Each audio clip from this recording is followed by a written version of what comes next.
Kamusta po kayo? Bago po ang lahat, first things first.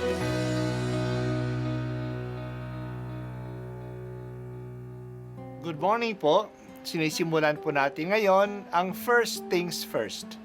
At dito po, tinatalakay natin sa unang bahagi ng umaga natin ay ang first readings na binabasa po sa banal na misa. Ito pong tinatalakay natin kasi madalas po kasi marami na tayong alam tungkol sa gospel readings. Pero konti po ang nagsasalita sa first readings. Pero ang first readings, bahagi din po yan ng Biblia, ng banal na kasulatan. Kaya susubaybayan po natin ang mga first readings, basahin po natin at kuminsan kailangan ng basahin ng 2 o 3 beses bago maintindihan kasi hindi po tayo familiar sa mga istorya at sa mga kaisipan na tinatalakay dito.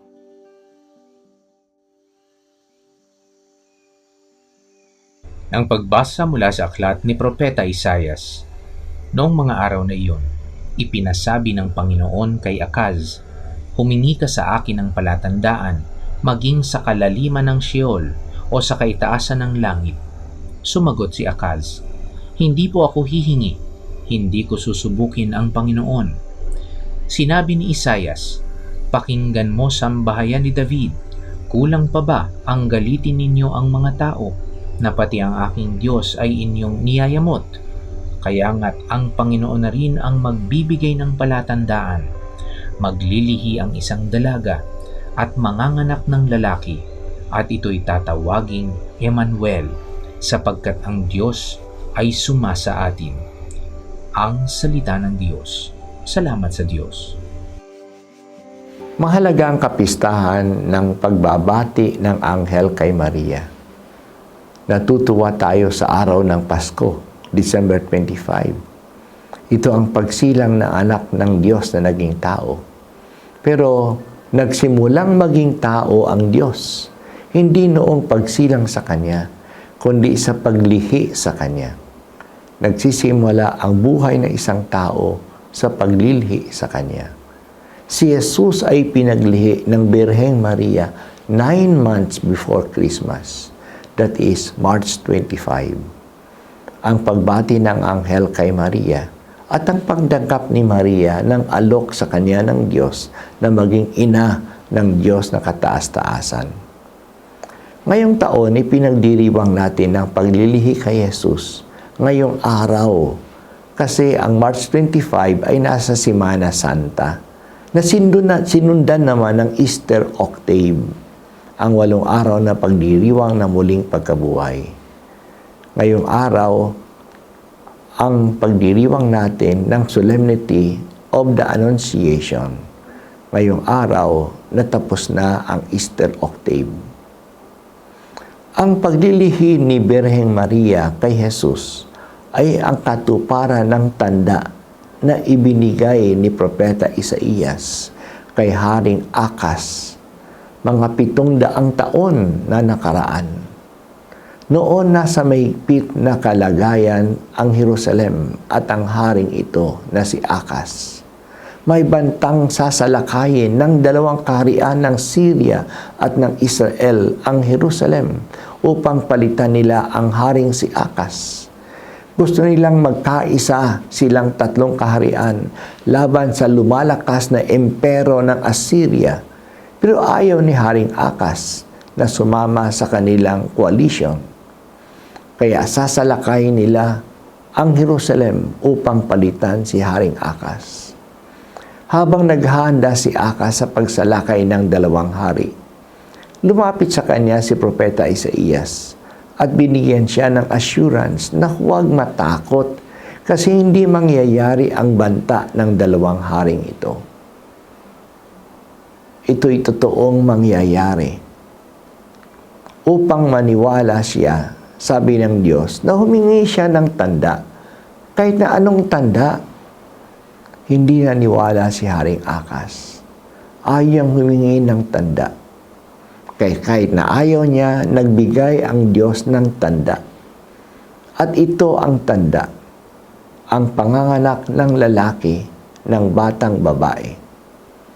Maaring ang tinutukoy ay ang batang asawa ng hari na noon ay buntis. Manganganak ito at ang anak niya ay ang haring susunod sa kanya. Totoo nga, hindi natuloy ang pagsasalakay ng dalawang kaharian. Nanganak pa ang kanyang asawa. Ang anak niya ang naging hari na sumunod sa kanya, si Haring Ezekias. Talaga ang Diyos ay sumasa kanila.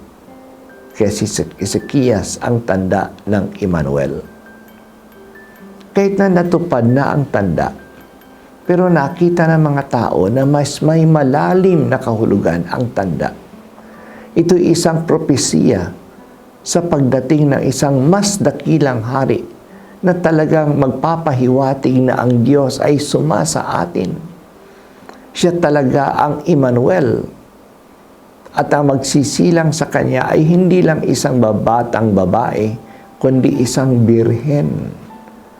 Natupad ito kay Maria, ang batang birhen, na dahil sa pagtanggap niya sa alok ng anghel ng Diyos, ay naglihi ng isang magiging hari ng Israel, si Jesus na manliligtas.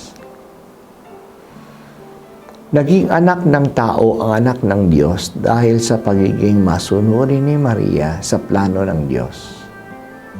Ang salita ng Diyos ay tinanggap ni Maria sa kanyang puso at ito'y naging tao sa kanyang sinapupunan. Ang pagpapakumbaba ni Maria na itinuturing niya ang sarili niyang alipin lamang ng Panginoon ay nagdala ng kadakilaan sa mga tao na ang Diyos ay naging kapwa natin, kapwa-tao. Ito ang nangyari din sapagkat tapat ang Diyos sa kanyang pangako. Matagal na panahon ang pag-aantay para matupad ang tanda ng katapatan ng Diyos. Matagal na panahon, mga 700 taon, pero ito'y natupad. Hindi pabaya ang Diyos sa kanyang salita. Talagang maaasahan ang kanyang sinabi. Ito rin ang basihan ng pagiging masunuri ni Maria, ang kanyang tiwala sa katapatan at kapangyarihan ng salita ng Diyos. O mahal na ina, salamat sa iyong pagiging masunurin. Dahil sa iyo, dumating ang Diyos sa aming pagkatao. Salamat o mahal na Birhen. Salamat o mahal na ina.